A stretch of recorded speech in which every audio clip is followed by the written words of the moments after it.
大家好，我是威廉。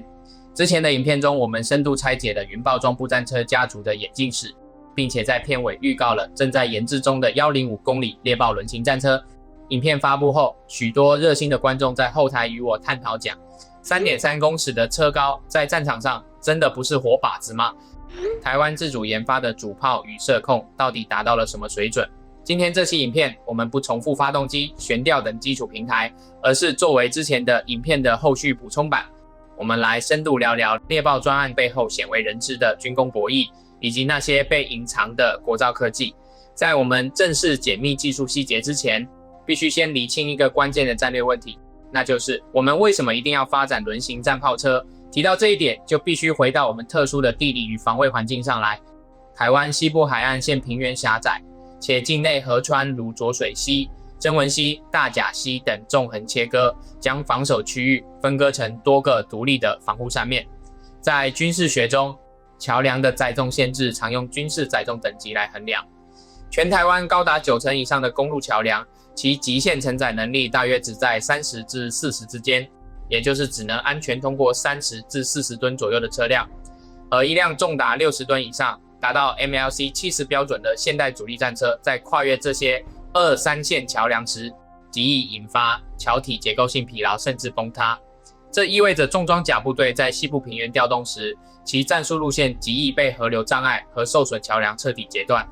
与此同时，台湾拥有全世界密度最高的高速公路，与西部滨海快速公路台61线组成的发达路网。在不对称防卫战略中，履带坦克虽然具备极佳的现地越野性能，但其战略机动必须极度依赖重型拖车来实施长途公路运输。一旦战火爆发，西部交通枢纽受损，拖车车队无法准时调度，重装甲部队将难以跨越上百公里的防区实施快速增援。这正是台湾自主研发30吨以下轮型战车的原因所在。我们需要一辆重量控制在30吨左右，能安全通过全台90%以上桥梁，且最高时速超过100公里，不需要任何拖车即可自主驶上公路网，在数小时内完成跨防区驰援的直射火力平台。这不是妥协，而是基于岛屿地形特征所做出之理性科学抉择。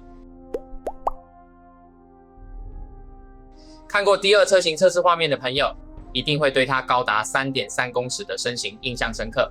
网络上有很多人吐槽，台湾的工程师是不是不会设计战车？为什么造出来的战炮车高度像一栋楼？但事实上，这并非工程师的技术失误，而是因为国军内部兵监单位的思想冲突。在猎豹专案初期，该专案的兵监单位并非装甲兵指挥部，而是步兵训练指挥部。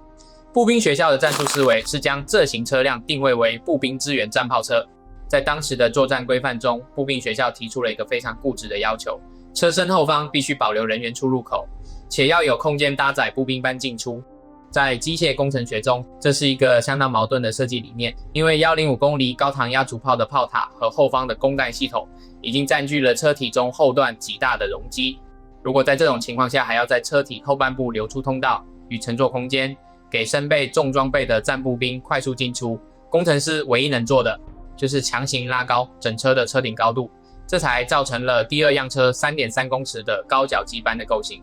在车辆动力学中，过高的车身意味着车辆的直心大幅抬高，这不仅让车辆在高速行驶与紧急转弯时滚转中心偏移，增加翻车风险，更在车厢开火时会产生极大的翻滚力，极易让悬吊系统超出极限。这在高度城市化与起伏平缓的台湾平原上，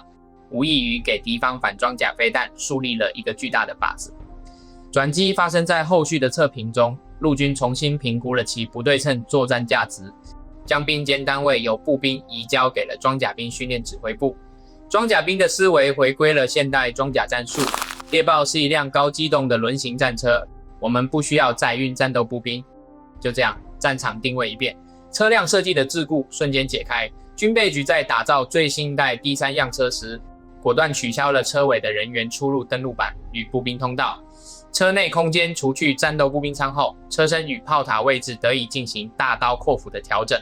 中科院与军备局研发团队透过微调车前引擎与辅助动力系统的位置，将原本位于车尾的辅助动力系统前移至车体前右侧，并优化了整车的重力矩平衡。在底盘结构上，工程师采用了完全重新设计的2代云豹底盘，将炮塔环的安装底座下层集成进底盘钢甲框架内，使第3版炮塔高度成功降低了8公分，车身本体高度压缩了30公分。为了追求极限的高度压缩， D3 在车身与炮塔衔接处甚至呈现出精妙的凹字形避弹结构。这辆第3样车的整体高度成功降到了 2.95 公尺，顺利通过了陆军规定的3公尺红线，从 3.3 公尺到 2.95 公尺。这35公分的降高手术背后不仅是底盘布局与动力单元的重新设计，更是兵监单位从步兵协同回归到装甲猎杀的战术思维变革。在第3样车的内部空间优化中，工程师虽然取消了尾门和步兵舱，但在腾出的车尾空间里却留下了一个非常独特的空间设计，那就是4+1人车主配置。这型战炮车的基础编制是4名车主人员、车长、射手、装填手与驾驶，但车身后方除了收纳16发预备弹药外，依然保留了载运1名非车组员的抗震座椅。在现代不对称战略中，这个多出来的加1座椅究竟是留给谁的？其实在实战演练中，这个座椅并非用来搭载普通步兵，而是专门预留给前进观测官或专业无人机飞手的。想要理解这一不寻常的变化，就必须了解近年来国军陆军的数字化转型相结合。就在不久前的2026年4月，国军正式在西部3个作战区组建了专属的无人机大队。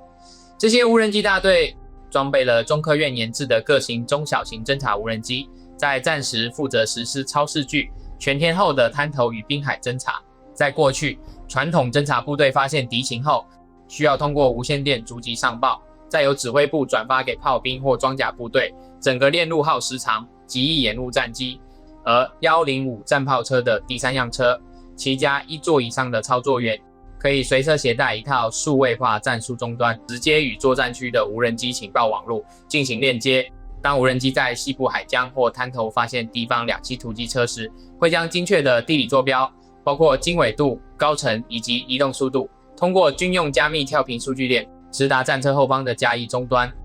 操作员在车内接收并解析实时画面后，可以直接将坐标一键汇入车载的中科院数位式射控系统中。这套高度数字化的射控系统会直接将数据转化为火炮的设计单元。与此同时，主动液气压悬吊系统会在电控指令下微调底盘的俯仰角与侧倾角、火炮方位角与仰角，随之自动完成调校。射手只需在目标进入瞄准镜视野的瞬间按下击发键。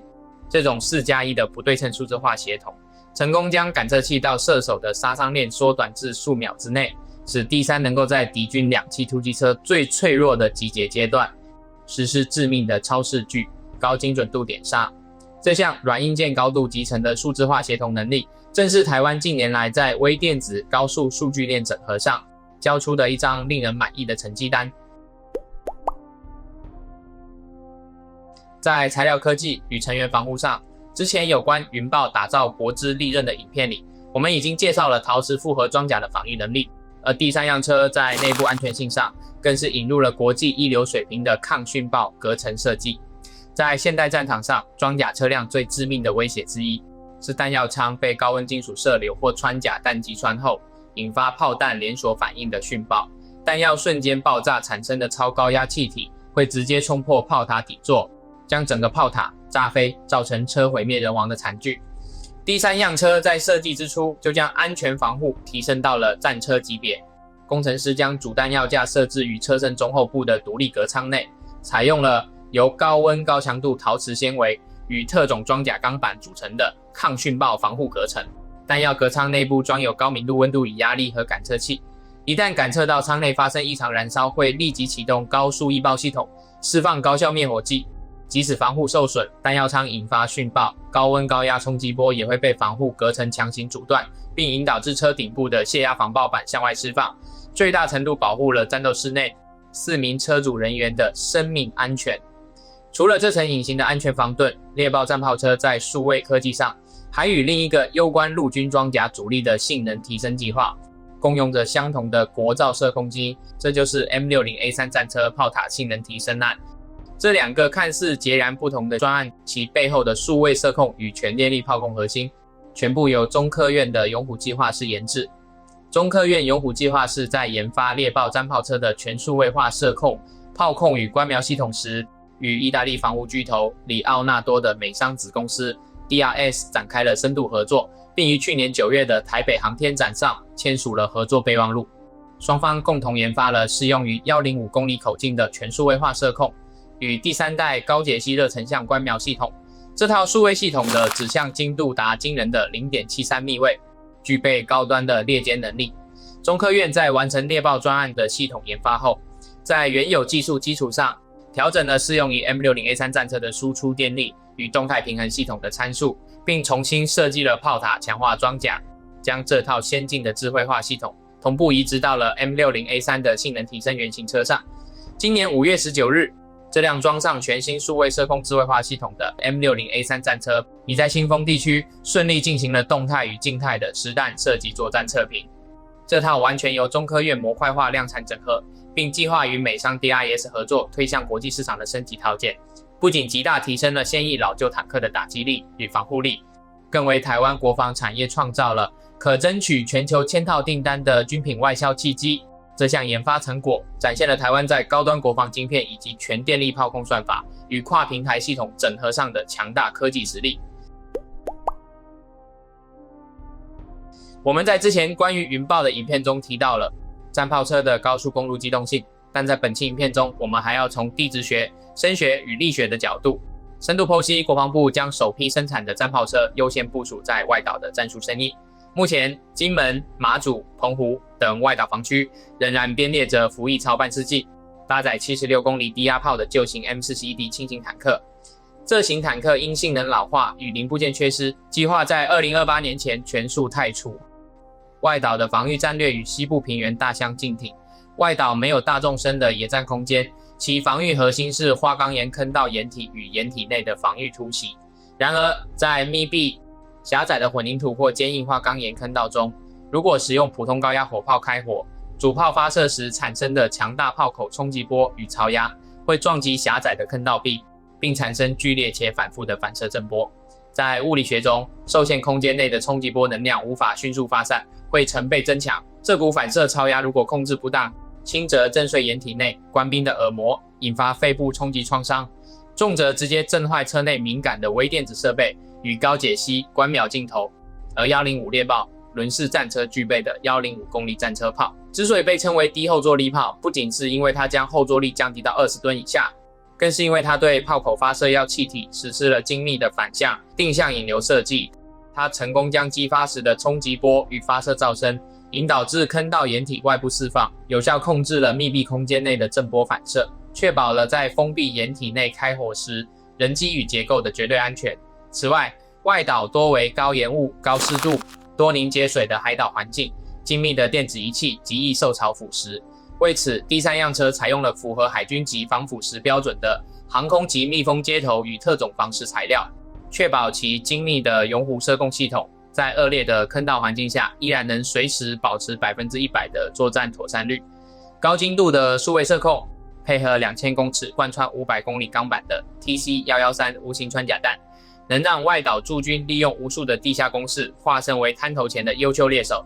在敌方2栖登陆突击车靠近时实施快进快退的致命精准射伏。这才是这款武器在不对称防卫战略中最深思虑的地缘力学设计。2026年5月25日，国防部正式证实国造105公里猎豹轮型战车顺利通过陆军作战测评，具备初始作战能力，首批采购量178辆，将于2027年正式启动量产计划。回顾这段研发历程，从第1、第2到第3的构型优化，不只代表了一款国造装甲车的诞生，它更代表了国军在面对兵间冲突与实战需求时，能够不妥协、不护短，完全以客观数据与科学态度去攻坚务实的精神。紧扣台湾岛屿的独特地理与地质特质，利用自主冶金、微电子与软件算法的科技实力，为这块土地打造出一支精准强韧的机动铁拳。这正是当前最聪明也最务实的国防科技抉择。我们之所以能对未来保有信心，能继续享受我们习以为常的自由与繁荣，背后都不是依靠幻想，而是依靠这些实实在在、随时保持战备的国防科技，支持这种务实，理性且具备不对称优势的发展政策，就是支持我们自己的未来。如果你喜欢这种深度拆解国造武装的内容，欢迎按赞、订阅、分享并开启小铃铛。我是威廉，感谢大家对国防科技的支持，我们下期影片再见。